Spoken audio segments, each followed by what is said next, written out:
urwisheyanka ruracyayirimo. Twatangiye isomo rivuga riti muyoborwe n'umwuka kuko ari byo bizatuma mudakora ibyo kamere igenzi ite irarikira. Kuyoborwa na mwuka. Iyo tugiye mu mateka tubona abakurambere bacu uburyo babayeho mu bihe bitandukanye. Iyi ni ikarita ya Isirayeli y'Abayuda bakiri bose, ariko iyi ni ikarita igaragaza uburyo babashije kwigabanyamwo ibice bibiri. Tubona ubwoko bw'Imana bwigabanyamwo ibice bibiri. Tubona Abisirayeli, tubona n'Abayuda. Ibice bibiri byari biyobowe n'abantu babiri. Nyuma y'uko Salomo ayoboye ubwoko bw'Imana, ariko umuhungu we wamukurikiraga, nyuma Abisirayeli bigabanyijemo ibice bibiri, maze Rehobowamu umuhungu wa Salomo wagombaga kuyobora ubwoko bw'Imana ntiyumvira inama nk'uko yazihawe, maze igihugu kigabanyamo kabiri, maze haboneka igice cy'Abayuda ndetse haboneka n'igice cy'Abisirayeli. Iki gice cy'Abisirayeli cyari kiri mu majyaruguru, niho hagize n'umurwa mukuru witwaga Samariya, maze igice cy'Abayuda kiza mu majyepfo kigira umurwa witwa Yerusalemu. Ntabwo byari muri gahunda y'Imana, nubwo ikarita itagaragara neza, ntabwo byari mu mugambi w'Imana ko Abisirayeli bigabanyamo. Maze mu gice cyari mu majyaruguru kiza kuyoborwa na Yerobowamu. Yerobowamu aza gukurikirwa n'abandi bami bakurikiyeho, ariko baza kugera ku mugabo witwa Ahabu wayoboye igihugu cy'amajyaruguru cya Isirayeli, ateza ubwoko bw'Imana kaga. Nyuko Abisirayeli ubundi mbere Imana yabayobozaga teokrasi, Imana yiyoboreraga abantu. Maze Abisirayeli baravuga bati hoya, dushaka demokarasi, dushaka ubutegetsi butowe n'abaturage, dushaka ubutegetsi abantu bigiriyemo uruhare. Nguko ukuntu demokarasi gitera ibibazo. Nkuko nabibagaragariza, ibi bice bibiri byigabanyijemo murabibona neza kuri iyi karita. Hejuru hayobowe na Yerobowamu, maze igice cy'epfo cyo kiyoborwa na Rehobowamu, kandi igice cya ruguru nicyo cyari kinini, igice cy'epfo cyari gitoya. Ariko abepfo bakomeje kuyoborwa n'Imana nubwo bari imiryango ibiri gusa. Maze mu gice cya ruguru nkuko tugiye kubibona, Yerobowamu yakomotsweho na Nadabu. Yerobowamu yakoze ibintu bikomeye cyane. Niwe watumye ubwoko bw'Imana butagiye Yerusalemu kugira ngo busenge, maze aravuga ngo nimushaka uburyo muhinira hafi. Maze bahinira hafi. Yerobowamu yaje guturukaho na Nadabu, maze Nadabu akurikirwa na Basha, Basha akurikirwa na Elani, akurikirwa na Zimuri, Zimuri akurikirwa na Omuri, Omuri ndiwe wabyaye Ahabu. Uyu mwami Ahabu yategetse imyaka 21, yishwe n'igikomere arashwe. Bibiliya itubwira ko ari umugabo wagomeye Imana cyane kurusha abami bamubanjirije. Byongeho kandi yashatse nabi cyane, kuko yashatse umugore witwa Yezebeli. Yari umunyamahangakazi w'Isidoni. Iki gihugu cy'Isidoni cyari gituye ku nyanja ya Mediterane. Bari abantu basenga ibigirwamana, basenga imana zo mu mazi. Maze ashaka nabi, ashaka umugore witwa Yezebeli. Yezebeli yari umugore wabaye igikoresho cy'umwanzi, kuko yaje afite mission yo kugira ngo ageze ubuyobe mu gihugu cy'abana b'Imana. Maze Yezebeli aje, ntabwo Ahabu yabaye agitegeka, Ahabu azana ibigirwamana. Kandi imwe mu myambarire izwi ya Yezebeli kwari ukwambara ubusa, kwari ukwambara ubusa. Maze iyo myizerere mibi ayizana mu bwoko bw'Imana, maze Ahabu wagombaga guhagarara byibuze akayobora ubwoko bw'Imana araganzwa cyane, kubera ko Yezebeli yazanye ikigusha mu bwoko bw'Imana. Iyo dusomye igitabo cya mbere cy'Abami, igice cya 16, umurongo wa 30 kugeza ku murongo wa 33, hari amagambo akomeye cyane. Ahabu mwene Muri akora ibyangwa n'Uwiteka kurusha abamubanjirije bose. nuko bimubereye bito kugendera mu byaha bya Yerobowamu mwene Nebati, ariyongezanya arongora Yezebeli umukobwa wa Etibari umwami w'i Sidoni, aragenda akorera Bali, arayiramya, yubakira Bali icyotero mu nzu ya Bali yari yubatse i Samariya, kandi yiremera Shera, ndetse Ahabu arusha abandi bami b'Abisirayeli bamubanjirije bose kurakaza Imana ya Isirayeli. Ngiki kintu cyaranze Ahabu. Nkuko nabibagaragarizaga, Sidoni murakabona kari hejuru cyane ku nyanja ya Mediterane, niho yagiye kurambagiza umugeni, maze araza ageze muri Isirayeli, maze uwitwa Yezebeli akora ibintu bikomeye cyane, maze Imana irarakara, maze ishyira iherezo kuri Ahabu. Imana yimika umwami ugomba gusimbura Ahabu, kandi uyu yitwaga Yehu. Uyu munsi ndashaka ko twigira ku mugabo bitwa Yehu. Yehu umuntu w'Imana watoranijwe. Mu gitabo cya kabiri cy'Abami bice 9 umurongo wa 1 kugeza ku wa 8, Elisa yarahamagawe arabwirwa ati genda mu nzu, genda utoranye Yehu mwene Yehoshafati mwene Nimushi, maze umurambikeho ikiganza umwimikisha amavuta. Yehu yagombaga gutoranywa, maze Yehu yimikwa kuba umwami. Mu gitabo cya kabiri n'ubundi cy'Abami ibice 9 umurongo wa 1 kugeza ku wa 8 hatugaragariza uburyo Yehu yagiye akimikwa. Yehu yimitswe na Elisa, kuko Elisa yarabwiwe ngo akebura agende ajyanye imperezo y'amavuta. Uyu Yehu Imana yari yamurebye iramutoranya ayikurikije imbaraga n'ubushobozi n'ubushake yari afite mu murimo. Iravuga iti Yehu akwiriye kugenda akayobora ubwoko bw'Imana. Maze Uwiteka amaze kumwimikisha amavuta, arangije ahita ahagurutsa Yehu. Yehu yari umugaba w'ingabo za Yehoramu umwana wa Ahabu wari warasimbuye se, kuko Ahabu yari yarapfuye. Maze bagiye kubona babona Yehu aje yihuta cyane.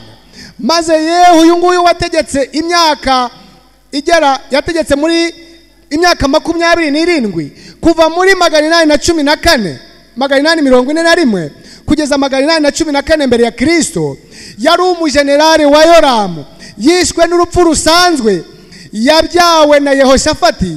Maze igihe yazaga afoye umwambi, yari umurwanyi ukomeye cyane, yari afite amagambo avuga ngo ni gute haba hari amahoro kandi hari ibizira mu bwoko bw'Imana. Nayo mpamvu n'ubu ngubu nta mahoro ashobora kuboneka mu bwoko bw'Imana igihe hakiriho ibizira.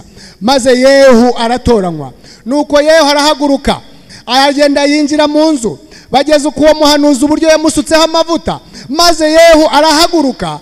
Maze igihe yagombaga guhaguruka n'igare rye, asanga umwami Yehoramu. Igihe yagendaga mu nzira, murakomeza musome ku murongo wa 15, ariko umwami Yehoramu yari yasubiye i Yezebeli kwiyomoza ibisare. Abisirayeli bari baramukomerekeje ubwo yarwanaga na Hazayeli umwami wa Siriya.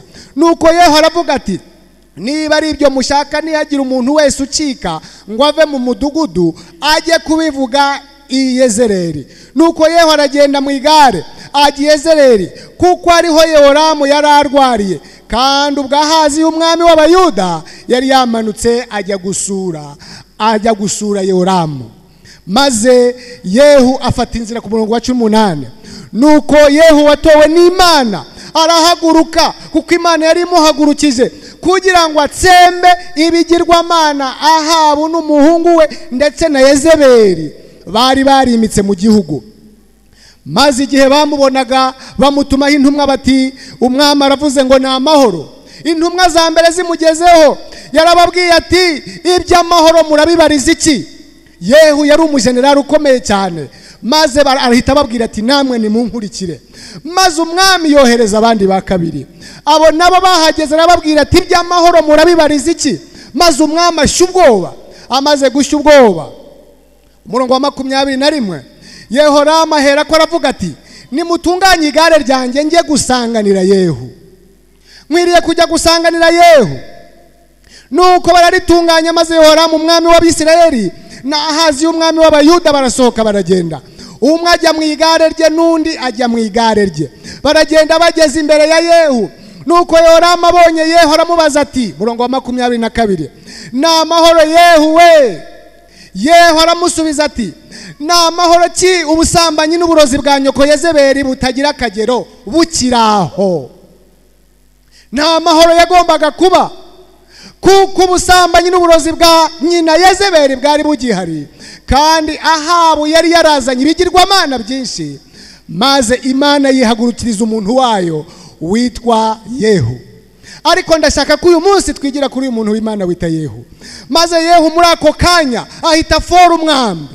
Amaze gufora umwambi abamurashe mu bitugu, niho bita mu gihumbi. Maze icumu umwambi uhingukira mu mutima, maze Yehoramu aba arapfuye. Ngurwo urupfu rwa Yehoramu amutikuye umwambi mu bitugu mu gihumbi. Murongo wa 24. Nuko Yehu afora umuheto we arinjiza abaramwishe. Ngiri herezo rya Yehoramu. Maze Yehu ahita ahaguruka. Amaze guhaguruka agana ibwami kwa Yezebeli. Akimara kugera ibwami kwa Yezebeli, Yezebeli adurungukira mu idirisha nkuko yari asanzwe. Murongo wa 30. Yehu ageze Yezebeli arabyumva, maze yisiga irangi mu maso, asokoza umusatsi, aherako arungurukira mu idirisha. 31. Abona Yehu anyura mu irembo, aramubaza ati, na amahoro zimuri we warishe shobuja? Yehu yari yaramaze kwica Yehoramu. Maze Yehu arabyumva, ararama, areba mu idirisha, aravuga ati, uwo dufatanyije ninde? Nuko abagabo babiri b'inkone cyangwa batatu baramurunguruka, arababwira ati, nimumujugunye hasi. Mwibuke ko Imana yari yarabwiye Ahabu yuko amaraso ya Naboti aho imbwa zayarigatiye n'ay'umuryango we n'urubyaro rwe ariho rugomba kuribatirwa. Maze bajugunya Yezebeli hasi. Ijambo ry'Imana ritubwira ko yarasandaye. Mu gihe gito bakigenzagenza, baje kureba intumbi ngo bayishingure, bahasanze ibirenge n'agahanga byonyine gusa. Ibindi bice imbwa zari zamaze kugenza gute? Kubirya. Maze Yehu umuntu Imana yari ihagurukirije, umuntu uvuga icyaha mu izina, umuntu ugicyaha cyane, maze agambirira no kugira ngo asohoze isezerano ry'Imana. Abakomoka kuri Ahabu bashyira, kandi Ahabu yari afite abahungu bagera kuri 70. Maze Yehu atuma kugira ngo abo bahungu bose, abana bamukomokaho bose bicwe. Maze yandika urwandiko, rumaze kugera ku bategeka bose, barangije batsemba b'abana be, abantu bakomokaga kuri Ahabu bose barashyira. Icyakora arabasaba ati, murundanye uduhanga ntubone. Ni ifoto igaragaza uduhanga tw'abahungu n'abakomoka kuri Ahabu hose. Hanyuma Yehu atsemba abari basigaye b'inzu ya Ahabu bose, bari bari Yezereli, abakuru be bose n'inshuti z'amagara n'abatambyi be, ntiyagira n'uwindamyi asiga. Maze umuntu w'Imana Yehu Imana ihagurukije akomeza kugira ishyaka rikomeye cyane. Agira ishyaka ry'Imana. Avuye aho ngaho ahura n'umusore witwaga Yehonadabu. Uyu ni mwene Rekabu. Aba bana bene Rekabu barangwaga nuko batigeze bava ku masezerano ya se. Ise yarababwiye ngo ntimuzanywe inzoga, barabyubahiriza. Ise yarababwiye ngo ntimuzarye ingurube, barabyubahiriza. Bari abantu b'Imana. Maze Yehu ahura n'umuntu w'Imana Yehonadabu, aramubwira ati, umutima wawe utunganye nk'uko wanjye utunganiye uwawe? Yehonadabu aravuga ati, uratunganye. Maze Yehu ababonye umuntu umufasha mu rugendo. Barakomeza bageze i Samariya, atsemba bari basigaye bose mu bantu ba Ahabu bari i Samariya, kugeza aho yabarimburiye nk'uko Uwiteka yabwiye Eliya. Bukeye Ahabu ateranya abantu bose, arababwira ati, Ahabu yakoreye bari buhoro, ariko Yehu azamukorera cyane. Aya magambo yarantangaje. Yehu yari umuntu w'Imana, Imana ihagurukije, maze akora trike yo kuvuga ngo kugira ngo ndimbure abantu bose bakomoka kuri Ahabu, ngomba kwereka abantu ko nje kunga mu bya Ahabu. Avuga ati nanjye nzakorera Bali cyane, nuko nimumpamagarire nonaha abantu bose abahanuzi ba Bali, mubabwire yuko nshaka gutamba igitambo, ngatambira Bali igitambo. Uyu Yehu yari umuntu ukomeye cyane, ariko ngo kwari kugira ngo abone uko abatsemba bose abarangize. Yehu uyu nguyu yari umuntu wari wahagurukiye gukora umurimo w'Imana. Maze Yehu aravuga ati nimuteranire Bali guterana kwera. Maze bose baraza buzura iteraniro, baravuga batumva Yehu nawe agiye gukorera Bali. Maze barishima cyane. Arangije aravuga ati umuntu utaramya Bali nava ahangaha, kuko nshaka baramya Bali.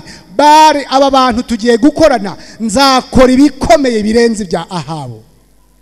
Nuko Yehu azana na Yehonadabu mwene Rekabu, binjira mu ngoro ya Bali. Abwira abaranya Bali ati nimushake murebe muri mwe hataba harimo n'umwe wo mu bagaragu b'Uwiteka, keretse abaramya Bali bonyine.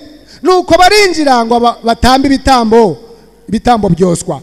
Ariko Yehu yari yashyize hanze abagabo 80. Arababwira ati aba bagabo mbashyize mu maboko yanyu, niyagira ucika umubuze aramuryora apfe mu kimbo cye. Yehu yari yahagurukiye kurwanya gukora umurimo w'Imana nk'uko bikwiriye.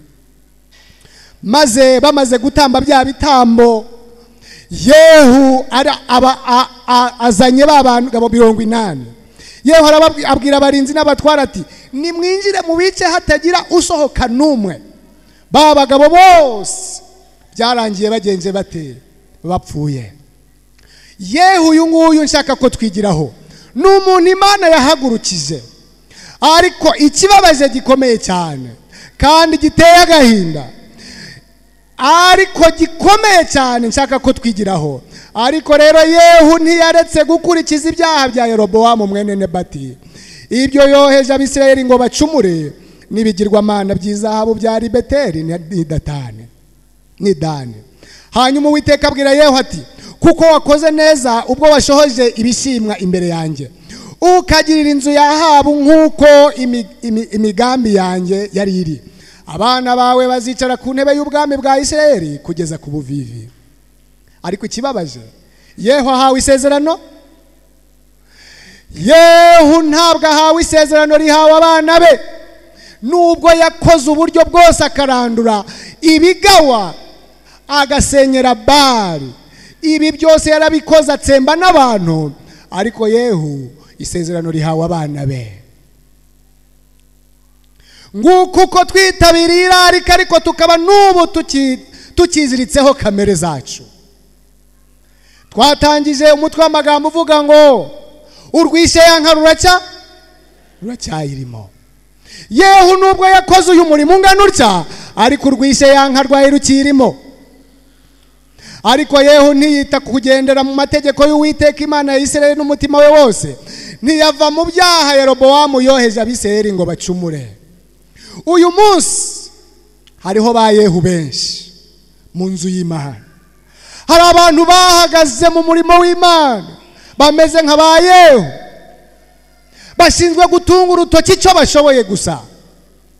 Ariko n'uyu munsi ndagira ngo mbabwize ukuri yuko urwishe yanka ruracyayirimo. Basezeranira Imana kuzayibera ibikoresho bikomeye nk'uko Yehu yimikishijwe amavuta. Uyu munsi abo bantu barabatizwe, kandi rwose umuhamagaro wabo uragaragara cyane. Bafite byinshi bitayeho rwose, ndetse bakuye mu nzira. Birashoboka cyane ko bahawe inshingano zikomeye mu nzu y'Imana. N'abizera, n'abadiyakoni, n'abayobozi b'uburyo bwose, n'abaririmbyi, ndetse n'abandi bayobozi benshi. Uwo murimo bawukora neza ku buryo wawubashimira. Mu yandi magambo, aba bantu ni imfura ku bigaragara rwose. Iyo uhuye nawe ni umuntu w'Imana, uramubwira uti mudiyakoni Yesu ashimwe ahimbazwe, nguko uko babaye, ariko ni ba Yehu mu nzu y'Imana. Uyu munsi niki kikubwira yuko utaba uri mu mwanya wa Yehu? niki kimbwira ko ishyaka mfite mu murimo w'Imana atari irya Yehu? Rwishe yanka ruracyayirimo. Aba bantu b'Imana babwiwe ko kwiba ari icyaha, barabiretse, ntabwo biba rwose. Barabwiwe ngo ntugasambane, kubigaragara ntibasambana, yewe baba banitukishije. Nibica isabato, yewe bagira uruhare rukomeye mu kurwanya ibyaha. Kubigaragara ntiwamuca imbere rwose washokoje nabi, ntabwo abikubwira mu buryo bwo kwiba, ahubwo aravuga ati Imana ntibishaka. Icyo yashoboye cyose agitunga urutoki, ariko mu mitima haracyari aha Yehu. Urwishe yanka ruracyayirimo. Aba bantu ibyaha bigaragara byose bigaragarira abantu bahangana nabyo cyane. Abatubahiriza ibyo bo bashoboye barabarwanya. Ntibarya inyama kuko bazi ko ari ihame ryo kwitungira amagara mazima, babikomeyeho. Ukoze no ku nyama barakureba bakumirwa. Nibafatira isindisha, abona utwaye igisindisha cyangwa yabonye umusinzi akavuga ati Imana aha turashize. N'abantu b'Imana kubigaragara, ariko bateranya abandi.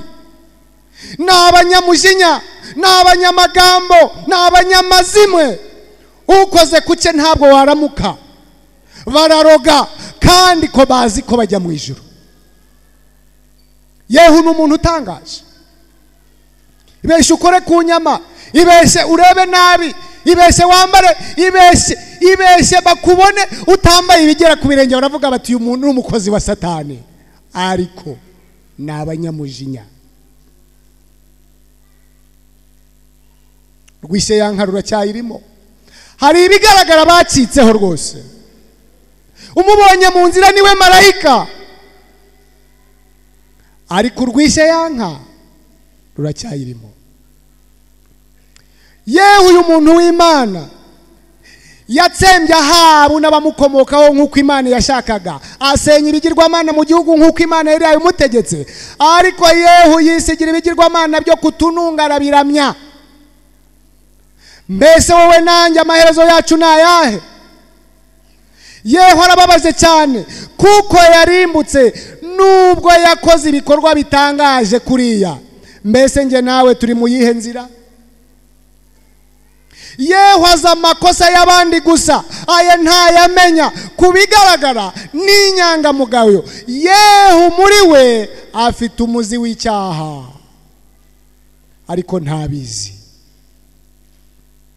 Niba ari umuntu wambabaje muri Bibiliya, Yehu arimo, kuko Yehu yakoze ibikorwa abantu benshi batakora.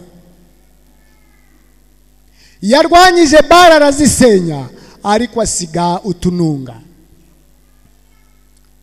Bijya bintera kwibaza ikibazo ngo kuki abantu benshi mu bihe byabo bya mbere bagiye bagira kubana n'Imana, gutinya Imana, gukiranuka, bakunda kuva mu byizerwa bakareka Imana, kandi baragaragaraje ubudahemuka ku Mana mu bihe byinshi byatambutse.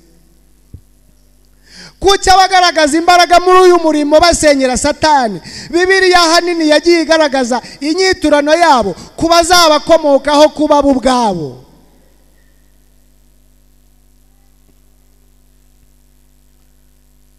Muri iyi si dufite amatsinda atatu y'abantu. Dufite amatsinda atatu y'abantu bitewe n'isano buri wese agirana n'Imana. Aya magambo nayakuye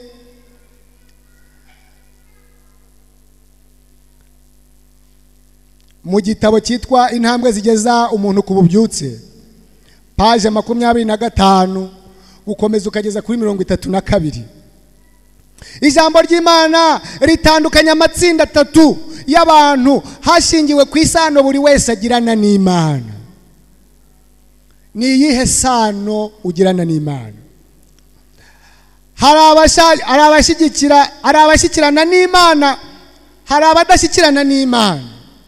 Uyu Bibiliya imwita umuntu usanzwe. Aba ni abantu rwose batagize aho bahuriye n'ijambo ry'Imana. hari abafitanye n'Imana isano ihamye kandi yuzuye. Uyu Bibiliya imwita umuntu w'umwuka. Hari n'abafitanye n'Imana isano y'igice cyangwa se bishushanya. Uyu muntu yitwa uw'umubiri cyangwa se umuntu wa kamere. Ngaba abantu bashobora kuboneka muri iyi si, kandi mu itorero ry'Imana hakunda kuba abantu babiri. Hakunda kuba abantu b'Imana n'abantu ba kamere. Umuntu usanzwe niyemera iby'umwuka w'Imana kuko ari ubupfu kuri we. Rwa mbere rw'Abakorinto igice cya 2 umurongo wa 14. Uwo ntiwamurenganya. Nta mushyikirano agirana na mwuka w'Imana. Ibyo rwose ntabwo abizi. Nta n'ibyo ajya ashaka kumenya ku Mana. Niyo bivuze uravuga uti wimbwira ibintu byinshi, abamenye byinshi bazabazwa byinshi. Ndetse niyo abonye uwo mwanya awubona gace gashoboka. Uwo ni umuntu usanzwe. Ariko hari umuntu wa kabiri witwa umuntu wa kamere. Uyu muntu aratangaje. Ni umuntu uba mu itorero mu gihe gito cyangwa kinini, agakomeza kuba umuntu wa kamere, akora imirimo itangaje ariko iyoboye na kamere, kwihimbaza, kwibonekeza, kuvugwa neza n'ibindi bikorwa nk'ibyo nibyo abashaka ko avugwa nabyo gusa.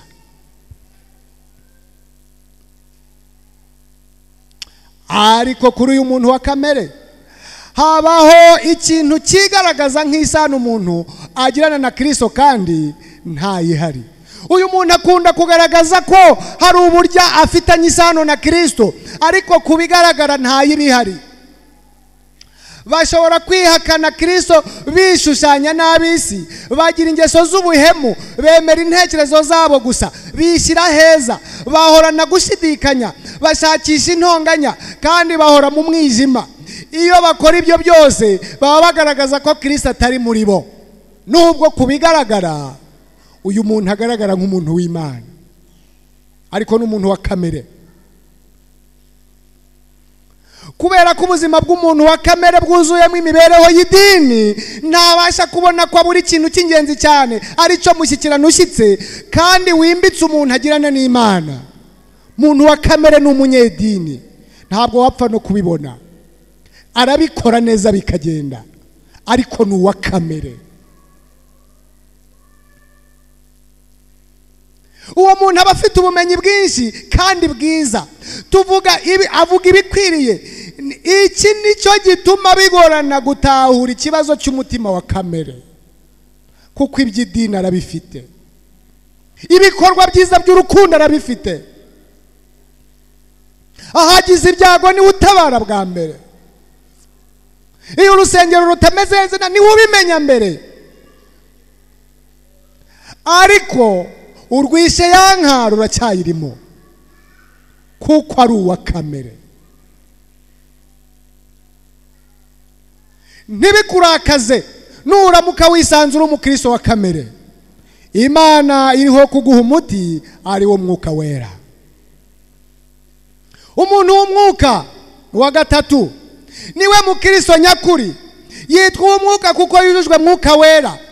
Umushyikirano agirana na mwuka wera niwo ngingo ngenderwaho kugira ngo yitwe umuntu w'umwuka. Yesu niwe pfundo ry'imibereho y'umuntu w'umwuka. Umuntu w'umwuka aratangaje, ayoborwa n'umwuka. Nasomye amagambo menshi, nta nubwo abantu bapfa kubimenya. Hari n'igihe bajya kubimenya ariko bakabona ngeso nziza niwe ugaragara cyane. Ibyo bigatuma umuntu w'umwuka atagaragara. Shuti bavandimwe, ku itorero rya Kimisagara ntabwo dushobora kurusha Yehu ibikorwa byiza. Ntabwo bishoboka. Yehu yari yakuye ibigawa mu bitagawa. Yehu ni umuntu wakoze umurimo utangaje, ariko ikibabaje Yehu yararimbutse. Imana yo ishaka kudukiza no kutubohora, ikadukura mu butware bw'inarijye n'ububata bw'icyaha. Abayoborwa n'umwuka nibo bana b'Imana. ariko se wabibwirwa n'iki? Ntabwo wabimenya. Niyo mpamvu kuri aya manywa buri muntu wese akwiriye kwitekerezaho akavuga ati, mbese ishyaka ngira mu murimo w'Imana narirusha Yehu? Ntago warimurusha. Kwica ntiwica, gusambana ntusambana, ibintu byose bigaragara ntago bikora, ariko uri umugome muri wowe. Kandi uraririmba bikagenda neza, urabwiriza bikaba bimeze neza, ariko uri umunyamagambo, uteranya abandi. Cyo cyonyine niko kanunga gasigaye. Birashoboka. Yewe yari yarakoze ibishoboka byose, ariko kamere yacu igomba guhinduka ukundi rwose no kugirwa nshya. Dukwiriye kwiyegurira rwose. Inarijye yacu ntibyishimira, ishyari rikababara, rigasharirwa n'ibindi. Imana ishaka kutubatura kuri izi nyifato zose. Imana iturarikira kuyiyegurira kugira ngo isohoze ubushake bwayo muri twebwe. Ni twebwe bisigariye guhitamo niba tuzabaturwa tukava mu bubata bw'icyaha no gusangira n'abana b'Imana umudendezo wuzuye ubwiza. Ni twe twenyine gusa kuri aya manywa. Niba iyi kamere, umuntu wa kamere, niba ndi umuntu wa kamere, mwiriye kujya imbere y'Imana ngaca bugufi, kuko gusiga agasengero ko kukanunga ibindi byose byavuye mu nzira bingana no kurimbuka. Ntabwo warusha Yehu ubushongore n'ubukaka, ntabwo wamurusha ibikorwa byiza, ariko urwishe yanka rwaye rukimurimo.